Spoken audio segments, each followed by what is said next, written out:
ইব্রাহিম আলাইহিস সালাতু ওয়াস সালাম তার সন্তান ইসমাঈল আলাইহিস সালাতু ওয়াস সালামকে সাথে নিয়ে দুই বাবা সন্তান মিলে কাবা ঘর নির্মাণ করলেন। কাবা ঘর যখন পূর্ণ নির্মাণ হইয়া যায়, আল্লাহ পাক রব্বুল আলামিন ইসমাঈলকে ইব্রাহিমকে আদেশ করেন, ইব্রাহিম তুমি দুনিয়ার মধ্যে আমার ঘরের ব্যাপারে তুমি এলান করো, তুমি দুনিয়ার মধ্যে আযান দাও। যে এলান এবং আযানের ধ্বনি প্রত্যেকটি মানুষের কান পর্যন্ত পৌঁছাবে। এই মানুষগুলা যেখানে থাকবে, যেখানে বসবাস করবে, সেখান থেকে এসে আমি আল্লাহ পাক রব্বুল আলামিনের ঘরকে তাওয়াফ করবে। ইব্রাহিম আলাইহিস সালাতু ওয়াস সালাম বললেন, ও দয়ার মালিক আল্লাহ, আপনি বললেন আমাকে এলান দেওয়ার জন্য, আমি যদি এখানে দাঁড়াইয়া এলান দেই আমার আওয়াজ আর কত দূর যাবে? আমার আওয়াজ তো বেশি দূর পর্যন্ত পৌঁছাবে না, কিছু মানুষ শুনবে, দুনিয়ার সব মানুষ তো শুনবে না। আল্লাহ পাক রব্বুল আলামিন বলেন, ওয়াআযিন ফিন নাসি বিল হজ্জ, ইব্রাহিম তুমি দুনিয়ার মধ্যে আমি আল্লাহ পাক রব্বুল আলামিন আদেশ করলাম তুমি এলান দাও।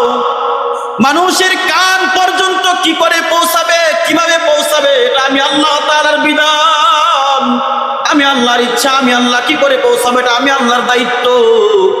তোমার কাজ হচ্ছে তুমি দাঁড়াইয়া এলান দাও। এলান যখন দিবে দেখবে আমি আল্লাহ মানুষের কান পর্যন্ত আমি আল্লাহর এলান পৌঁছে যাবে। ইব্রাহিম আলাইহিস সালাতু ওয়াস সালাম দাঁড়াইলেন, দাঁড়িয়ে বললেন, ও দয়ার মালিক আল্লাহ, আমি যে ডাক মানুষের জন্য দিলাম ওই ডাকটাকে তুমি কিয়ামত পর্যন্ত তো আনেওয়ালা উম্মত আসবে, প্রত্যেকের কান পর্যন্ত তুমি পৌঁছাইয়া দাও, তারা যেন তোমার ঘর এখানে এসে তাওয়াফ করে। বলুন সুবহানাল্লাহ। ইব্রাহিম আলাইহিস সালাতু ওয়াস সালাম যে দোয়া করলেন, আল্লাহ তাআলা তার দোয়া কবুল করলেন। শুধু কবুল করেন নাই, ওয়ালিল্লাহি আলান নাসি হজ্জুল বাইতি মান ইসতাতা ইলাইহি সাবিলা। আল্লাহ বলে আমি শুধু কবুল করে নাই, শুধু কবুল করে নাই, আমি গোটা পৃথিবীর মুসলমান ইমানদারদের জন্য যাদের অর্থ সামর্থ্য আছে প্রত্যেকটি মুসলমানের জন্য আমি আল্লাহ হজকে ফরজ করে দিয়েছি। বলুন সুবহানাল্লাহ। আল্লাহ পাক রব্বুল আলামিন সেদিন ইব্রাহিম আলাইহিস সালাতু ওয়াস সালামের কথাটাকে এমন ভাবে কবুল করলেন, আজকে হয়তো মিডিয়ার যুগে আপনি তাকাইয়া দেখবেন গোটা পৃথিবীর মানুষ ওই বাইতুল্লাহ দাঁড়িয়ে দাঁড়িয়ে লাব্বাইক আল্লাহুম্মা লাব্বাইক, ও মালিক আমি তোমার বান্দা গোলাম তোমার দরবারে হাজির। আল্লাহর দরবারে হাজির আদায় মানুষগুলা দেখবেন লাব্বাইক বলতে থাকে আর বলতে থাকে, চতুর্দিকে শুধু ঘুরতে থাকি আর মালিকের কাছে আল্লাহুম্মা লাব্বাইক আল্লাহুম্মা লাব্বাইক বলতে থাকে। এই মানুষগুলা তাওয়াফ করি। সেদিন ইব্রাহিম আলাইহিস সালাতু ওয়াস সালামের ডাক আল্লাহ তাআলা এমন ভাবে কবুল করেছে, গোটা পৃথিবীর মধ্যে আল্লাহ এই ডাককে ছড়িয়ে দিয়েছে। ইব্রাহিম আলাইহিস সালাতু ওয়াস সালাম তো ডেকেছিলেন, তিনি বলেছিলেন, আল্লাহ এমন ভাবে কবুল করেছে এটা মানুষের জন্য ফরজ বিধান বানিয়ে দিয়েছে। আল্লাহ পাক রব্বুল আলামিন বলেছেন, ওয়াআযিন ফিন নাসি বিল হজ্জ, ইব্রাহিম তুমি দুনিয়ার মধ্যে মানুষগুলোকে ডাকো। ইব্রাহিম আলাইহিস সালাতু ওয়াস সালাম ডাকলেন।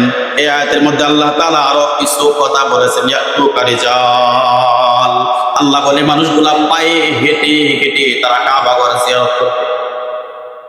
কি করবে? পায়ে হেঁটে হেঁটে আসবে। বিভিন্ন দূর দূরান্ত থেকে মানুষ পায়ে হেঁটে হেঁটে আসবে। হ্যাঁ, এটা বাস্তব প্রমাণ। এদেশের জমিনেও অনেক, যখন বিমান ছিল না তখন এদেশের মানুষ, তখনকার সময় এদেশের মানুষ হজ করেছে, বাইতুল্লাহ গিয়েছে। বিমানের সফর যখন ছিল না তখন এই বাংলার জমিন থেকেও অনেক মানুষ হজ করেছে, মাইলকে মাইল তারা হেঁটে হেঁটে গিয়েছে, 2 মাস 3 মাস আগে সফর দিয়েছে। এই কথাটাই আল্লাহ তাআলা বলেন, ইয়াতুকা রিজাল ওয়া আলা কুল্লি দামিরিন ইয়াতিনা মিন কুল্লি ফাজ্জিন আমিক। আল্লাহ তাআলা বলেন মানুষগুলা পায়ে হেঁটে হেঁটে তারা আমার ঘর জিয়ারতের জন্য আসবে। ইব্রাহিম তোমার কোনো চিন্তার কোনো প্রয়োজন নাই। এরপর আল্লাহ পাক বলে, ওয়া আলা কুল্লি দামিরিন ইয়াতুক, আল্লাহ বলে এমন মানুষ আসবে তারা আস্তে আস্তে এমন গাদার পিঠে চড়ে আসবে, ঘোড়ার পিঠে চড়ে আসবে। এই মানুষগুলো আস্তে আস্তে ক্লান্ত হয়ে যাবে, তারপরও আমি মালিকের ঘর জিয়ারতের জন্য তারা এখানে হাজির হবে। তাহলে সময়টা কত কষ্টকর ছিল যে মানুষগুলা কষ্ট করে, মানুষ ক্লান্ত হয়ে গিয়েও সেখানে হাজির হবে। তাহলে মানুষের অবস্থান কেমন ছিল? এরপর আল্লাহ তাআলা বলেন, মিন কুল্লি ফাজ্জিন আমিক, দূরবর্তী জায়গা থেকে আসবে, এমন জায়গা থেকে আসবে মানুষ কখনো কল্পনাও করতে পারবে না। আজকের যুগে এসে তা বাস্তবায়ন হয়েছে। গোটা পৃথিবীর বিভিন্ন আনাচে কানাচ থেকে হজের ময়দানে হাজির হয় কি হয় না? মানুষ গিয়ে হাজির হইতেছে, গোটা পৃথিবীর থেকে মানুষ আছে। এখানে সবচেয়ে বড় নিদর্শন হচ্ছে এটা যে মানুষ ওইখানে যায়, কোনো ধনী গরিব ক্ষমতাশীল অমক্ষমতাশীল যে অবস্থায় থাকুক না কেন, কারো মধ্যে কোনো হিংসা নেই, ভেদাভেদ নাই, কালো সাদা বেটে লম্বা দেখার কোনো সুযোগ নাই। সবাই একটানে ঘুরতেছে আর মালিকের লাব্বাইক আল্লাহুম্মা লাব্বাইক বলে বলে মালিকের হাজিরা দিতেছে। মুসলমানদের সবচেয়ে বড় নিদর্শন ছিল এটা থেকে একটা নিদর্শন এমন স্পষ্ট হয় যে মুসলমানদের মধ্যে অহংকার, রিয়া বলতে কিছু থাকতে পারে না।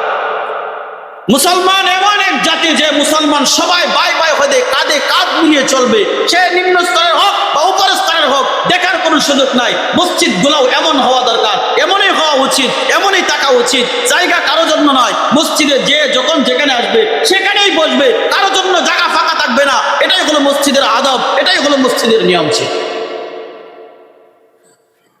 মসজিদের আদব কি? আদবের একটা অবস্থান আপনাদেরকে অনেকদিন আগে আরেকবার বলেছিলাম, কিন্তু আপনারা দেখা যায় এই কাজগুলো এখন আবার ভুল করেন। মধ্যে কিছুদিন ঠিক ছিল। আপনি যুবক হন বা বৃদ্ধ হন, আপনি যে অবস্থায় হন, সমাজের যে শ্রেণীর লোক হন, আপনি সমাজের নিম্ন স্তরের ব্যক্তি হন, আপনি যদি মসজিদে আজান দেওয়ার পর আগে আসেন, সামনের কাতার আপনার জন্য, যে পরে আসবে পরের কাতার তার জন্য, এরপরে যে আসবে এরপরের কাতার তার জন্য। এটা সমাজের যেই শ্রেণীর লোক হোক। অনেকে আছে দেখা যায় জায়গা একটু থাকলে সামনে ডিঙ্গায় ডিঙ্গায় আসে। এটা তো জায়গা আপনারাই করে দেন ডিঙ্গায় আসান। অনেকে অভিযোগ করে যে হুজুর সামনে অনেক মানুষ দেখা যায় পিছন থেকে এসে আমাদেরকে ডিঙ্গায় আসে। আপনারা সামনের জায়গা যদি পূরণ করতেন, পূরণ করে বসতেন, তাহলে কি পিছনের থেকে কেউ আসার সুযোগ আছে? আরে কথা বলেন, আসার সুযোগ আছে? তাহলে কোনো সুযোগ থাকবেই না। তাহলে আপনি যখন আসবেন, আপনার মসজিদের যে জায়গা সামনেরটা খালি আছে, এটাকে আমরা কি করব? পূরণ করব। এটা আমরা আগে পূরণ করব, এরপরে যে যেখানে আসবে সেখানে জায়গা না পাইলে ছাদে বসবে। এটাই মসজিদের আদব। মসজিদের মধ্যে কোনো আমি ইমাম সাহেব, আমি মুফতি সাহেব, আমি মসজিদের অমুক তমুক এই সে দেখার কোনো সুযোগ নাই। আল্লাহর ঘর মসজিদের সবাই সমান। সবাই কি বলেন? সবাই সমান। আল্লাহর ঘর মসজিদের সবাই মেহমান। এই ঘরের মধ্যে যারা আগমন করে, দুনিয়ার সমাজের একজন নিম্ন স্তরের ব্যক্তি হোক, উপস্তরের ব্যক্তি হোক, যে স্থানের হোক না কেন, এই ঘরের মধ্যে যেই প্রবেশ করে সে আল্লাহর ঘরের মেহমান। আর মেহমান যে হয়, সে যেখানে জায়গা হবে সেখানেই বলবে, এটাই তার আদব। আল্লাহর ঘরের মেহমানকে তো আল্লাহ সম্মান দিবে। সম্মান দেওয়ার কাজ হচ্ছে আল্লাহ, আর আপনার কাজ হচ্ছে আপনি জায়গা মতো বসা। আপনি আমাকে আল্লাহ তাআলা মসজিদে আসার পর সামনের জায়গা পূরণ করে পরে পিছনের জায়গা পূরণ করা আল্লাহ আমাদেরকে তৌফিক দান।